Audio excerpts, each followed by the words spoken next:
pendengar Anda. Tetaplah bersama kami, masih di Pro 1 RRI Makassar, kanal inspirasi.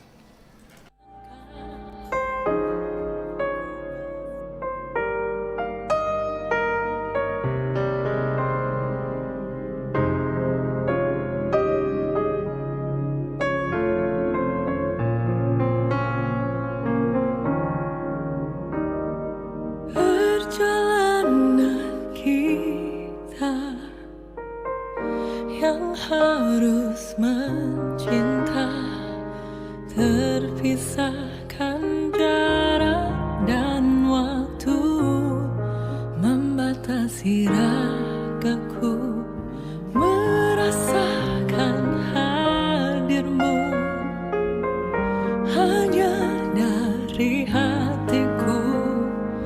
Banyak yang ku tahan di jiwa, ku rindukan ragamu.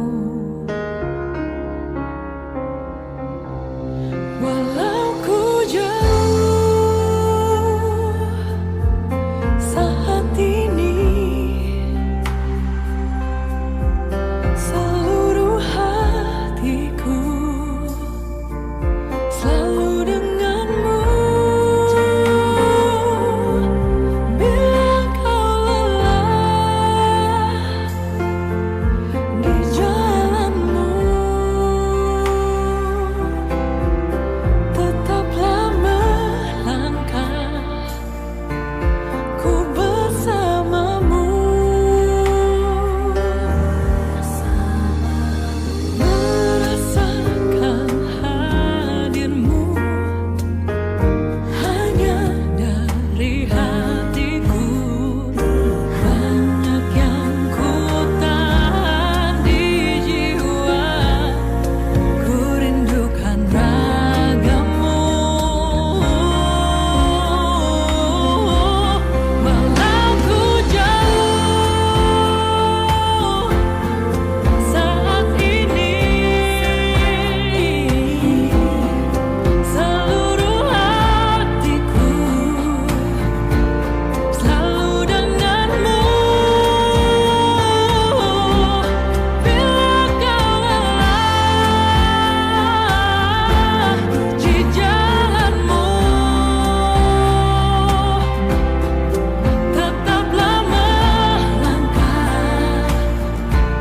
ku bersamamu.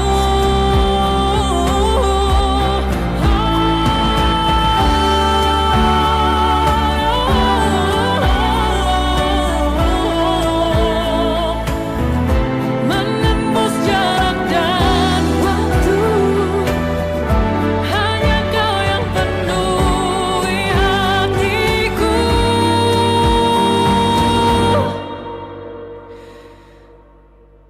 Walau ku jauh saat ini,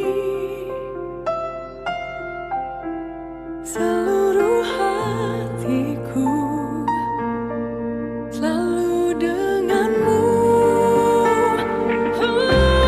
Bila kau lelah di jalanmu, tetaplah melangkah, ku bersamamu.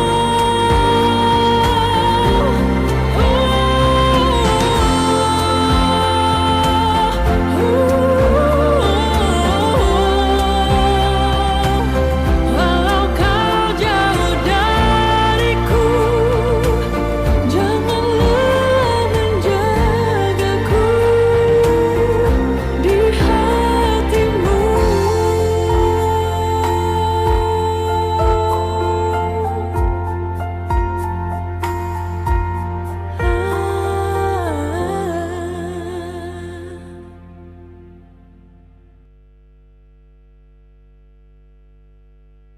Maafkan aku kasih, cengang aku dengan sikapmu.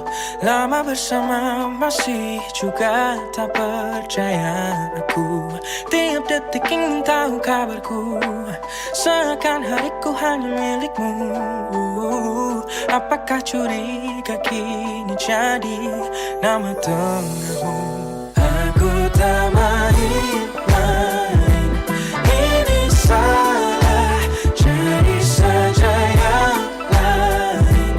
Aku lelah menghadapimu, si jago cemburu yang sulit untuk berjanji.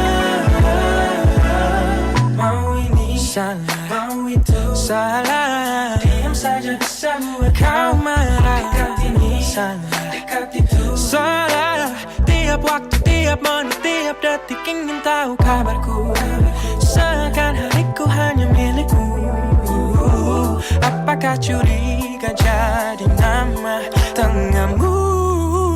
Aku tak main-main, ini salah, jadi saja yang lain. Aku lelah menghadapimu, si jago cemburu yang sulit untuk berjanji. Jeda hatiku lelah, sulit kau percaya. Bila kau tak berubah, pergilah saja. Mungkin bukan diriku, mungkin bukan diriku. Untuk hatimu, untuk hatimu, hai kamu, si jago cemburu. Aku tak main-main, ini salah, jadi saja yang lain. Aku lelah menghadapimu, si jago cemburu yang sulit untuk berjanji. Aku tak main-main, ini salah, jadi saja yang lain. Aku lelah menghadapimu, si jago cemburu yang sulit untuk berjanji.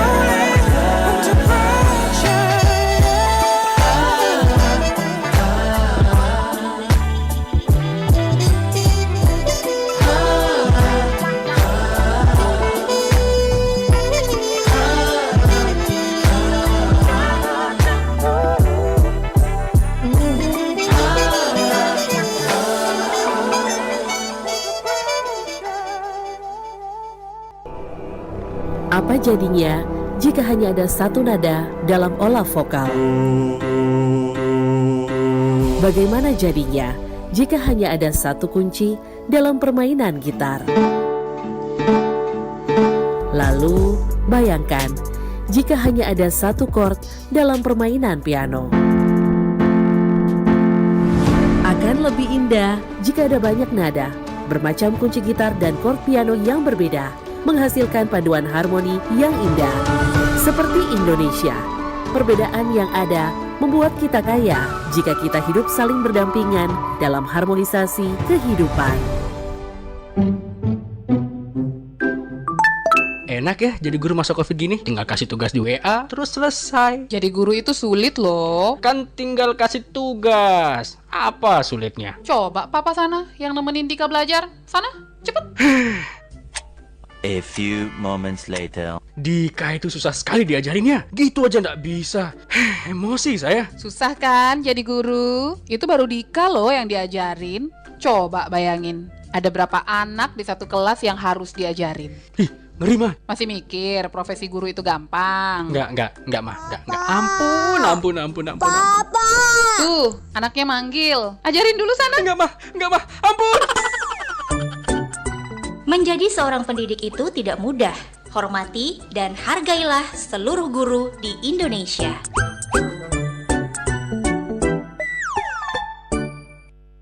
...94,4 FM Kanal Inspirasi Pro 1 RRI Makassar. Baik, pendengar dimanapun Anda berada, kita masih di sesi pengaruh utama gender ya. Yang tadi saya informasikan kita bicara soal perempuan dan prestasinya. Nah, saat ini saya sudah akhirnya bisa tersambung juga dengan salah satu perempuan berprestasi nih di bidangnya ya, yang membanggakan daerah dan juga bangsa Indonesia. Saya masih rahasiakan dulu ya. Saya nyapa dulu nih ya. Halo, assalamualaikum, selamat siang. Waalaikumsalam, selamat siang. Dengan Krisda Putri Aprilia. Iya. Benar ya, saya nggak salah eja ya.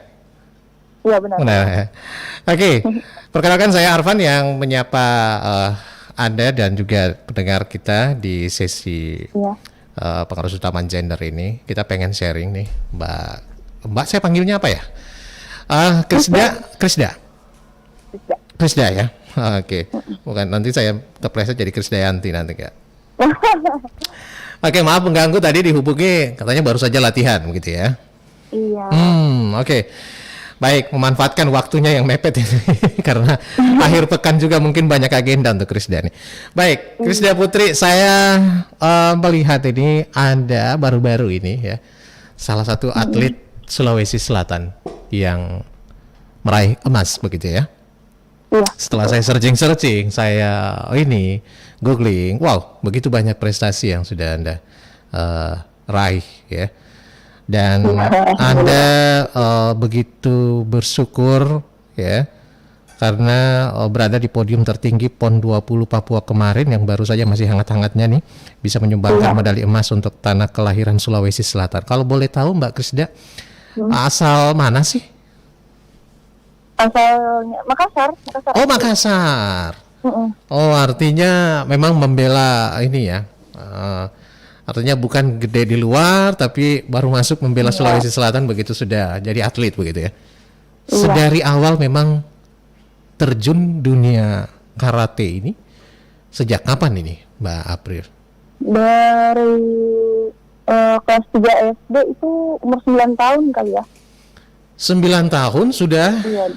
8 atau 9 tahun. 8-9 tahun sudah kenal dunia karate. Siapa yang menginfluence? Mama saya sendiri. Ibu, kenapa? Karena seorang atlet juga?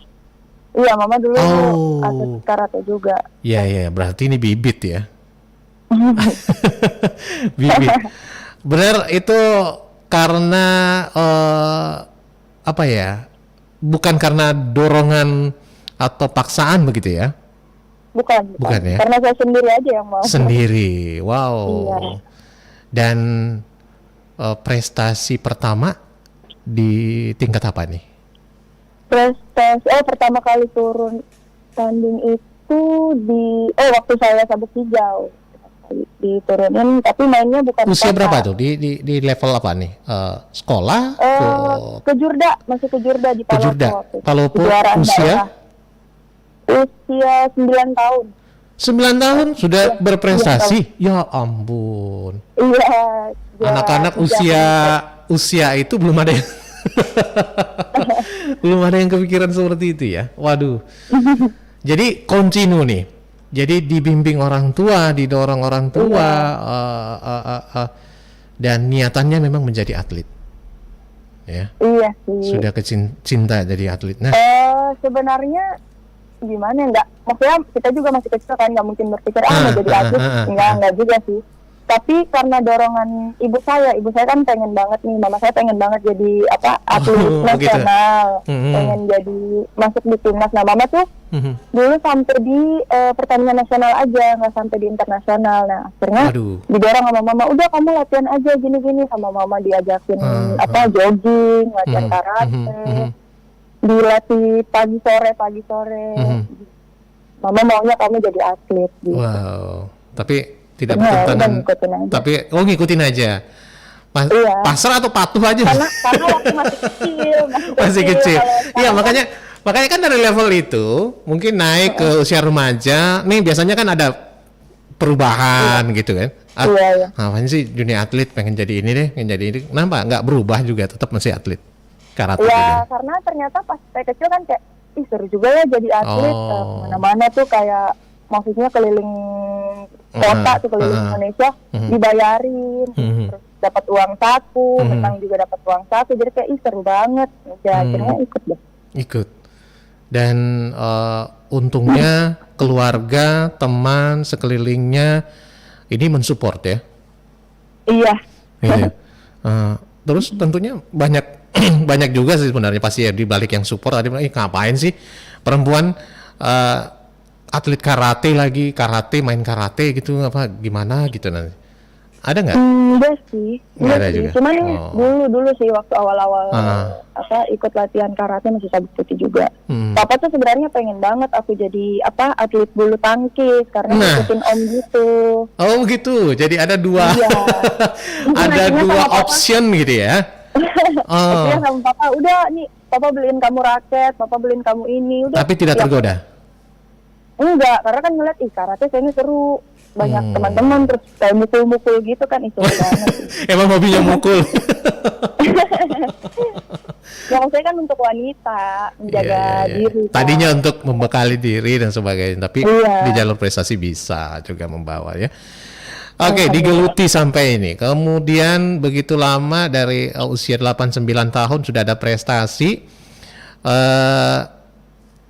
Kemana lagi nih prestasi selanjutnya di usia 9 setelah itu apa lagi? Mungkin Habis di itu kejurda kan udah selesai nih. Akhirnya dilanjutin ke kejuaraan nasional. Kejurnas. Kejurnas Tingkat? di Jakarta waktu itu. Oleh apa usia berapa tuh waktu itu? 10 tahun. Oh, 1 tahun berikutnya langsung masuk ke Jurnas. Iya. Hmm. Iya. Udah Meraih habis itu baru, medali juga, emas saya- juga.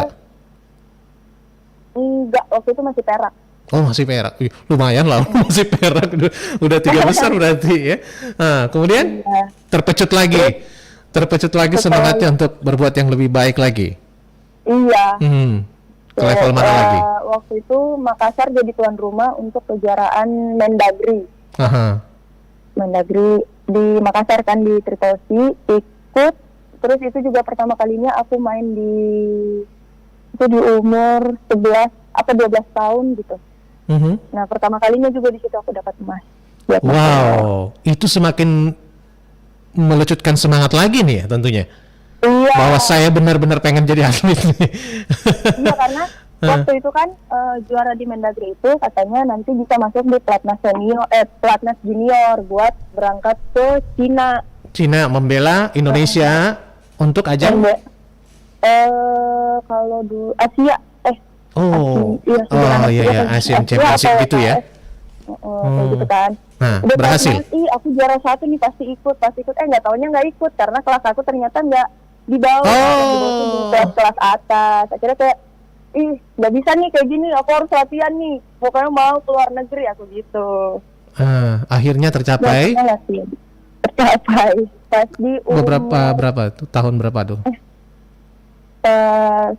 Pertama kali 2012 itu ke Malaysia. Usia berapa tuh saat itu? 2012. 2012 itu Naik usia 15. berapa ya?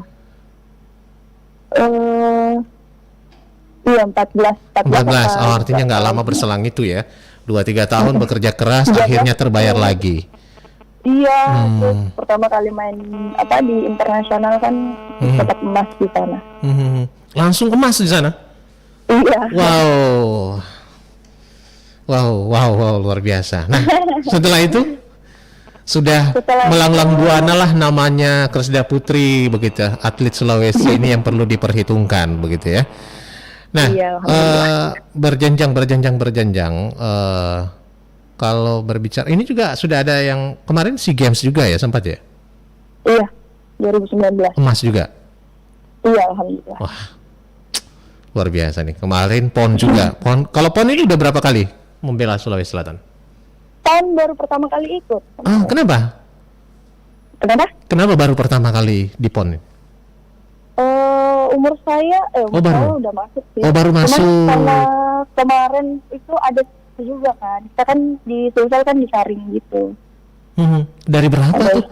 Dari berapa pesaing untuk masuk membela Sulsel? Dari di Sulawesi Selatan aja ada beberapa daerah ya, semua kan masing-masing ada perwakilannya kan. Kita Porprov dulu, terus habis itu ikut di Porda, udah Porda akhirnya main nanti di PON. Nah, sempat juga nih saya baca nih ada ketegangan saat momen-momen momen-momen untuk pertandingan penentu tuh yang dimana katanya Sensei panik karena permainan saya di luar ekspektasi dan sebagainya. Itu kenapa? Apakah nervous bisa juga menyerang seorang atlet yang sudah melanglang buana ini atau gimana? Karena ini kan maksudnya saya udah masuk pelatnas tuh dari 2019 kan, karena untuk persiapan SEA Games lagi kan nanti ini. Nah, kita di pelatnas otomatis kan permainan kita diubah. Sedangkan kalau kita latihan di daerah, pelatih daerah tuh punya ini sendiri, punya maksudnya strategi kan masing-masing juga. Tiap pelatih kan ada kelebihannya masing-masing. Nah, gitu. jadi agak berubah terus kayak, kenapa kok jadi kayak gini mainnya, kok nggak di zonanya kamu. Kalau di pelatnas kan beda lagi, maksudnya kita pelatnas kan untuk persiapan main di luar kan. Nah, pelatih pelatnas tuh punya pandangan tersendiri untuk lawan-lawan luar bermain gitu ya. di luar. Jadi agak berbeda sama ketika kita main di Level nasional daerah. Ketika kita main di Indonesia beda lagi. Saya kok bilang, beda, ini kalau permainan kamu kayak gini tuh khususnya untuk luar, kalau misalnya di dalam tuh beda lagi. Tuh. Wow, artinya mungkin juga saat bertanding menggunakan teknik yang mungkin kalau dibilang ya ini teknik paling bagus, belum tentu juga cocok di pertandingan di level daerah gitu ya. Iya. Oh, ya namanya juga atlet harus patuh juga nih. ada irama gitu. Tapi akhirnya berhasil. Dan iya, alhamdulillah. Saya pikir seorang karateka atlet begitu saat bertanding ya fokus memang pada ini, ternyata ada level nih yang harus diperhatikan juga gitu ya. Iya. Ada settingan, ibaratnya kalau kendaraan ada settingannya juga nih. Oh gitu ya. Waduh, luar biasa. Kan pandangan wasit kan beda. Iya, benar. Wasit itu juga beda. Oke. Aduh, bangga berarti ya, orang tua, keluarga, teman-teman dan sebagainya. Alhamdulillah. Dan kedepannya ini ada persiapan untuk laga apa nih? Oh, persiapannya ini nanti bulan depan tanggal 16 ada kejuaraan dunia nanti di Dubai. Dunia? World Karate. Iya. Di Dubai? Iya, itu untuk persiapan ke Olimpik nanti di 2020. Artinya Krisda sudah dipersiapkan masuk dalam tim atau gimana? Iya. Harus seleksi lagi? Enggak? Itu nanti bukan seleksi sih, cari poinnya, tapi udah langsung ke negara. Udah langsung ke sana. Iya. Di sana diseleksi di Dubai untuk masuk ke Olimpik. Iya, karena cuman cari minimal itu 32 ini, minimal ranking 32. Berarti Krisda sekarang sudah ada di pelatnas nih? Iya. Lagi Saya Jakarta. mengganggu rupanya seorang atlet tersebut. Enggak. Saya kira udah masih di daerah masing-masing ini. Selepas PON ini kemarin langsung masuk kandang ya? Iya. Ya ampun. Nggak dipulangin, kita karantina dulu. Jadi nggak ada waktu. Habis itu langsung latihan. Nggak ada waktu sama keluarga kemarin? Nggak ketemu Ya keluarga juga. ampun. Pantesan. Ya karena sebenarnya ada sih, kalau nggak ada corona kita sebenarnya dipulangin, cuman kan masih isolasi takut. Iya. Kalian nanti kenapa-kenapa. Ya ampun. Iya. Jadi virtual aja nih sama keluarga. Bu, ibu, ayah, gitu aku menang. Terima kasih supportnya. Saya harus pergi lagi. Waduh, ibaratnya kayak pilot aja nih, nggak pernah istirahat, ini terbang terus nih Mbak Krisda. Waduh. Nah, kalau melihat, berarti semakin mantap nih profesinya sebagai atlet. Amin. Momen kemarin ini ada Sumpah Pemuda nih, Krisda. Gimana sih Krisda bisa memotivasi mungkin wanita, perempuan, adik-adik Krisda mungkin generasi masa depan khususnya yang ingin terjun juga nih di dunia olahraga, dunia prestasi gitu. Apa quote-nya ya bagi Krisda? Bangga mungkin ya karena di titik berhasil, tapi yang masih yang berjuang nih. Apa yang bisa Krisda berikan kepada mereka agar mereka ini tetap fokus untuk impian mereka ya di kesempatan siang hari ini, Mbak Krisda? Susah banget ya pertanyaannya. Susah ya? Untuk Aduh. motivasi ya. Ya motivasi lah mungkin untuk mereka atau mungkin levelnya Krisda, adik-adik levelnya Krisda yang pengen berjuang juga di level Krisda sampai saat ini gitu ya.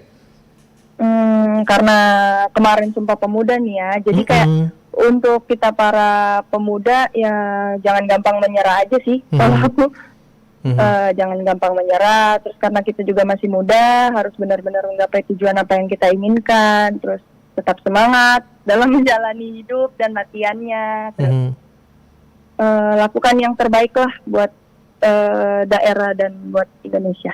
Wow. Itu aja sih. Wow. Jangan lupakan daerah. Iya dong.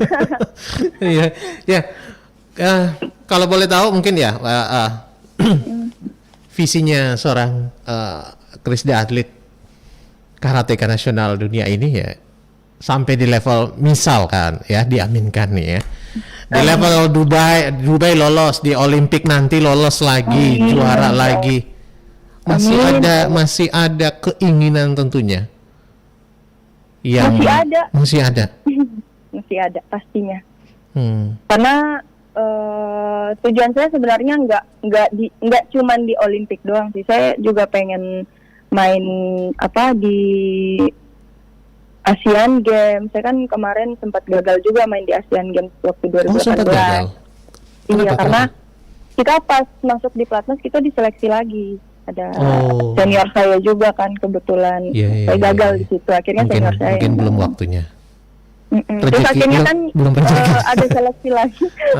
Akhirnya ada seleksi lagi, terus di 2019 masuk lagi, terus buat persiapan SEA Games, alhamdulillah bisa dapat emas. Alhamdulillah. Di 2019. Jadi masih ada ya target setelah ini Dubai Olimpik, Asian Games. Asian Games, SEA Games. Masih banyak ya? Masih banyak. Ya? Masih banyak mimpi di kepalanya. Mau ikut PON nanti. Berarti ya mumpung masih ini ya, masih bisa fight ya. Iya. Kira-kira kalau pokoknya sampai titik darah penghabisan. Titik darah penghabisan, wow. Saking cintanya nih sama karate, dengan atlet. Waduh, luar biasa. Aduh, untung aja nih nggak berhadapan sama saya di studio, jangan sampai saya nanti kena. Ya.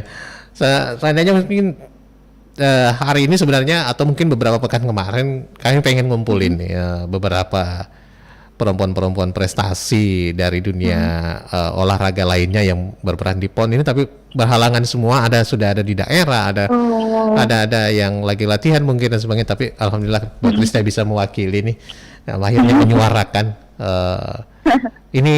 ini putri Sulawesi Selatan yang berprestasi kemarin membanggakan Sulawesi Selatan dan juga nanti dunia internasional ini. Waduh, kita harus support ini pendengar. Mencari tentunya ada tadi motivasi yang sudah diberikan juga kepada perempuan-perempuan atlet-atlet di Sulawesi Selatan yang lainnya masih mungkin masih pengen menggapai impiannya juga di dunia atlet karate maupun atlet-atlet lainnya. Jangan patah semangat begitu ya. Ada juga quotes-nya itu yang saya baca itu, menarik juga itu Krisda ya. Juara apa gitu. Sebentar. Saya masih mencari. Juara adalah seseorang yang bangkit, bahkan ketika dia tidak bisa. Kenapa nih? Ada itu yang menjadi trigger seorang Krisda Putri setiap mau bertanding kah atau gimana? Iya sih. Juara adalah seseorang yang bangkit bahkan ketika dia tidak bisa. Iya. Artinya kalau saya lihat berarti memang ini tidak Anda tidak mengenal pantang menyerah gitu ya. Iya, pastinya untuk Gagal, mencapai prestasi yang bangkit, lebih tinggi gagal, kan. gagal, bangkit, dan yakin pasti bisa. Iya. Waduh. Ada juga quote yang ketika kamu jatuh 10 kali, kamu harus bangkit 11 kali. Wis, itu nggak main-main itu. dalam itu. Tapi gimana ya? Ada sisi lain mungkin dari seorang atlet karateka kayak Krisdani, mungkin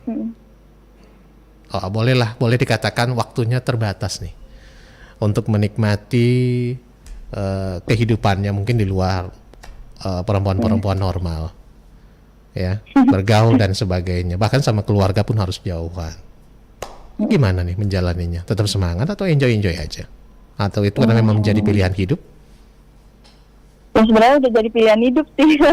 Cuman kayak ya udah di sini juga kita sama teman-teman juga sih, sebaya juga.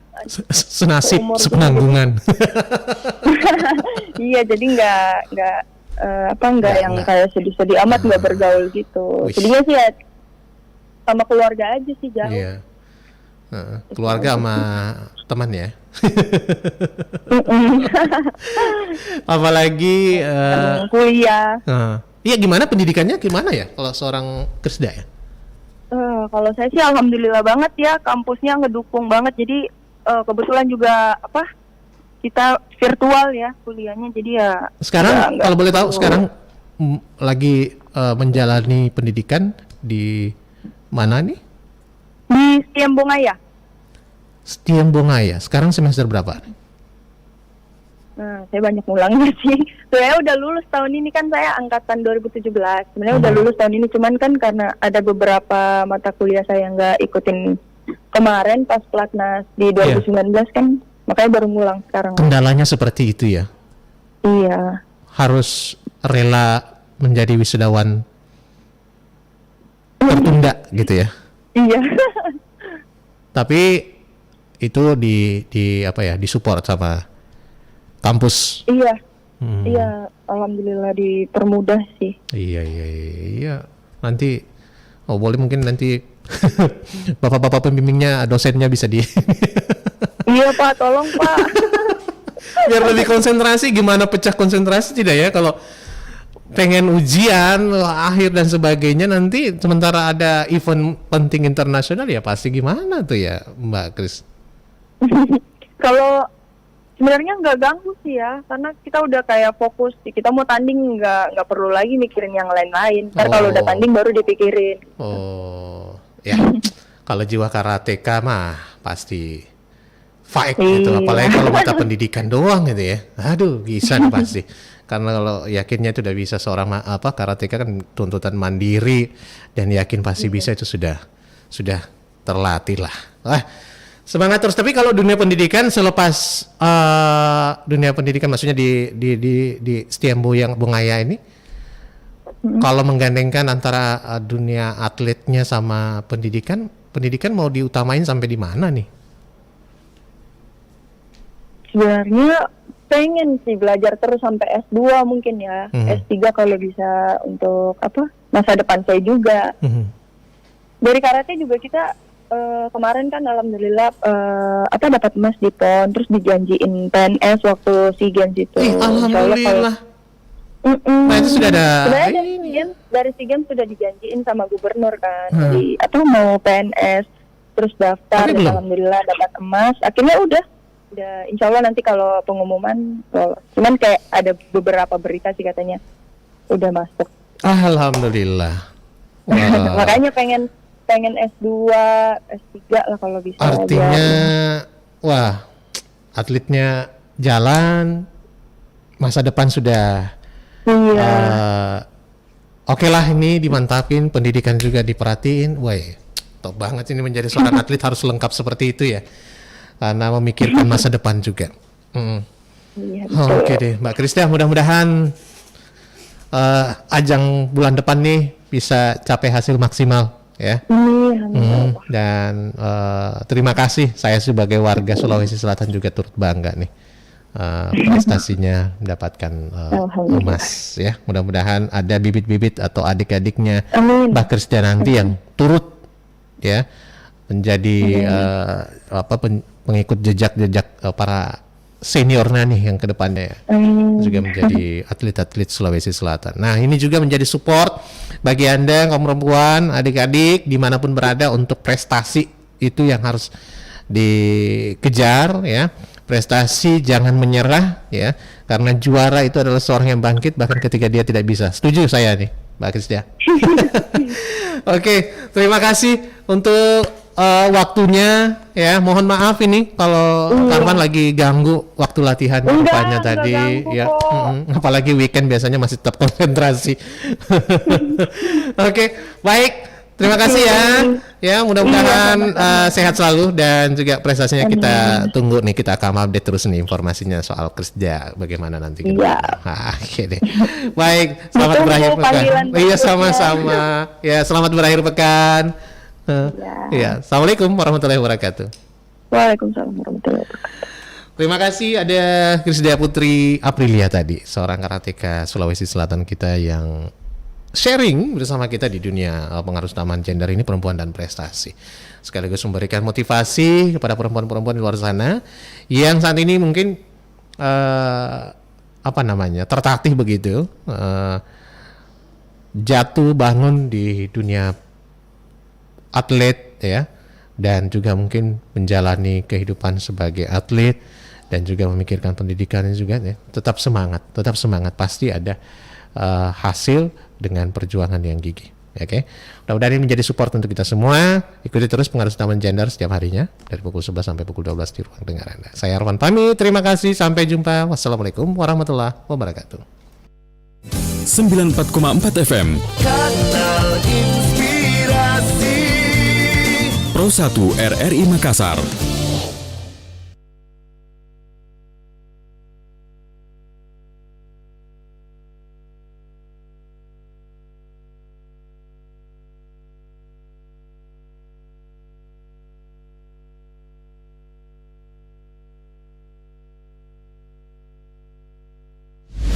Hobi bersepeda? Mau dapat hadiah? Yuk, semarakan rangkaian Hari Ulang Tahun Radio Republik Indonesia ke-76.